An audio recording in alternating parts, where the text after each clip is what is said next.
LD ക്ലർക്കിന്റെ പുതിയ syllabus നിങ്ങൾ കണ്ടിട്ടുണ്ടാവും അല്ലേ?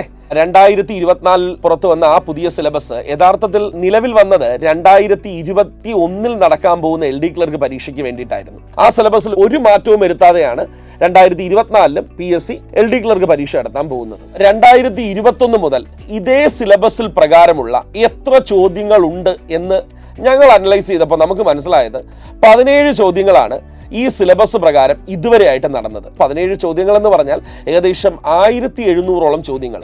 അപ്പൊ ഈ 1700ഓളം ചോദ്യങ്ങൾ എന്ന് പറയുന്നത് നമ്മൾ എഴുതാൻ പോകുന്ന പരീക്ഷയുടെ അതേ സിലബസ് പ്രകാരമുള്ള ചോദ്യങ്ങളാണ്. ഈ 1700 ചോദ്യങ്ങളും അതിൻ്റെ അനുബന്ധമായിട്ടുള്ള വസ്തുതകളും കൃത്യമായിട്ടും നിങ്ങൾ പഠിച്ചെടുത്താലോ ഇത്രയും എളുപ്പത്തിൽ സിലബസ് കവർ ചെയ്യാൻ പറ്റുന്ന മറ്റൊരു സൊല്യൂഷൻ ഇല്ല. അപ്പൊ അതിനു വേണ്ടിയിട്ടാണ് ലക്ഷ്യ 2024 ഒരു പുതിയ പ്രീവിയസ് ക്വസ്റ്റ്യൻ പേപ്പർ ബുക്ക് നിങ്ങളുടെ മുന്നിലേക്ക് എത്തിച്ചത്. ലക്ഷ്യയ്ക്ക് ഒരു പ്രീവിയസ് ക്വസ്റ്റ്യൻ പേപ്പർ ബുക്ക് ഉണ്ടായിരുന്നു, എന്നിട്ടും LD ക്ലർക്കിന് വേണ്ടി മാത്രമായിട്ടും എക്സ്ക്ലൂസീവായിട്ട് LD ക്ലർക്കിന്റെ സിലബസ് പ്രകാരം പ്രസിദ്ധീകരിച്ച ബുക്കാണ് 2024 പ്രസിദ്ധീകരിച്ച പ്രീവിയസ് ക്വസ്റ്റ്യൻ പേപ്പർ ബുക്ക്. ഒരു സർക്കാർ ഉദ്യോഗസ്ഥനാകുന്നതിനുള്ള നിങ്ങളുടെ യാത്രയെ തീർച്ചയായിട്ടും ഈ ബുക്ക് സഹായിക്കുക തന്നെ ചെയ്യും.